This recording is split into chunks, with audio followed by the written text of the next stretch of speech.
আসসালামু আলাইকুম, ঈদ মোবারক সবাইকে। আশা করি ভালো আছেন সবাই। ঈদের পরে প্রথম অনেকগুলো দেশের ভিসার আপডেট নিয়ে এসেছে আজকে। আমার হাতে অনেকগুলো থাইল্যান্ডের ভিসা এসছে অ্যাপ্রুভাল, আমাদের দেখতে পাচ্ছেন। এগুলো থাইল্যান্ডের ই ভিসা। থাইল্যান্ড মোটামুটি ভালোই ভিসা অ্যাপ্রুভাল দিচ্ছে। ফ্রেশ পাসপোর্ট, এখানে অনেকগুলো ফ্রেশ পাসপোর্ট আছে এবং ট্রাভেল হিস্ট্রি আছে, কিছু কিছু আছে ফ্রেশ পাসপোর্ট। সো যারা ফ্রেশ পাসপোর্টে অ্যাপ্লাই করতে চাচ্ছেন তারা যোগাযোগ করতে পারেন। থাইল্যান্ড বর্তমানে ফ্রেশ পাসপোর্টের ভিসা অ্যাপ্রুভাল দিচ্ছে। তবে একটা কথা মনে রাখতে হবে আপনাদের, সেটা হচ্ছে যে ফ্রেশ পাসপোর্টে যারা অ্যাপ্লাই করবেন তাদের ব্যাংক স্টেটমেন্ট যেন স্ট্রং হয়, দেন হচ্ছে আপনাদের বিজনেস যেন ভালো হয় অথবা ভালো প্রফেশনে জব করেন, এই বিষয়টা খেয়াল রাখতে হবে। স্পেশালি আপনাদের যে ব্যাংক স্টেটমেন্টটা যেন একদম সলিড ব্যাংক স্টেটমেন্ট হয়, ভালো ব্যালেন্স থাকে, যেন আপনাদের যে ব্যাংক স্টেটমেন্টটা যেন একটু হেলদি হয়। সেক্ষেত্রে আপনি এই কি বলে আপনার যে ফ্রেশ পাসপোর্টে থাইল্যান্ডের এই ভিসার জন্য অ্যাপ্লাই করতে পারেন। দ্বিতীয়ত আমাদের হাতে এসছে এখানে সিঙ্গাপুরের ভিসা, তারপরে মালয়েশিয়ার মাল্টিপল ভিসা, এখানে হচ্ছে কেনিয়ার একটা ভিসা এসছে। ঠিক আছে। সো মালয়েশিয়া, থাইল্যান্ড, সিঙ্গাপুর, তারপরে আফ্রিকা, এইসব দেশের ভিসা বর্তমানে অ্যাভেলেবেল হচ্ছে।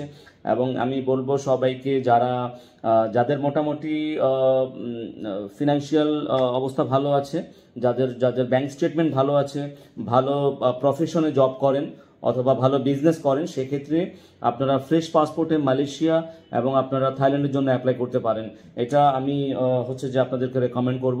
আর যাদের ব্যাংক স্টেটমেন্ট ভালো নেই বা ভালো প্রফেশনে জব করেন না অথবা ভালো বিজনেস করেন না, আপনাদের ট্রেড লাইসেন্স নেই, সেক্ষেত্রে আপনারা কিন্তু আসলে এই থাইল্যান্ড এবং মালয়েশিয়ার জন্য এলিজেবল না ফ্রেশ পাসপোর্টে।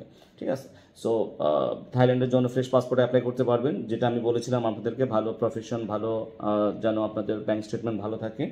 আর যাদের ট্রাভেল হিস্ট্রি আছে তারা তো অ্যাপ্লাই করতে পারবেন অবভিয়াসলি। যারা আমাদের সাথে, যারা এই ভিসাগুলোর জন্য অ্যাপ্লাই করতে চাচ্ছেন, বর্তমানে থাইল্যান্ডের ভিসার রেশিও খুবই ভালো। আমাদের বর্তমানে যে এই ভিসাগুলোর জন্য অ্যাপ্লাই করেছি, মোটামুটি ম্যাক্সিমাম, অলমোস্ট ম্যাক্সিমাম ভিসাগুলাই অ্যাপ্রুভাল এসেছে, অলমোস্ট 100% ভিসা অ্যাপ্রুভাল এসছে। আপনারা চাইলে অ্যাপ্লাই করতে পারেন বর্তমানে থাইল্যান্ডের ভিসা, থাইল্যান্ড ই ভিসা, থাইল্যান্ড, মালয়েশিয়া, সিঙ্গাপুর, এইসব দেশের জন্য অ্যাপ্লাই করতে পারেন। আমাদের মাধ্যমে যেখানে থাকেন আপনাদের পাসপোর্ট ডকুমেন্টস এগুলি আমাদেরকে স্ক্যান করে পাঠিয়ে দিলে আমরা আপনাদের এই থাইল্যান্ডের ভিসার জন্য আমরা অ্যাপ্লাই করে দিতে পারছি, অথবা আপনাদের মালয়েশিয়ার ভিসার জন্য অ্যাপ্লাই করে দিতে পারছি। ঠিক আছে। ভালো থাকবেন সব।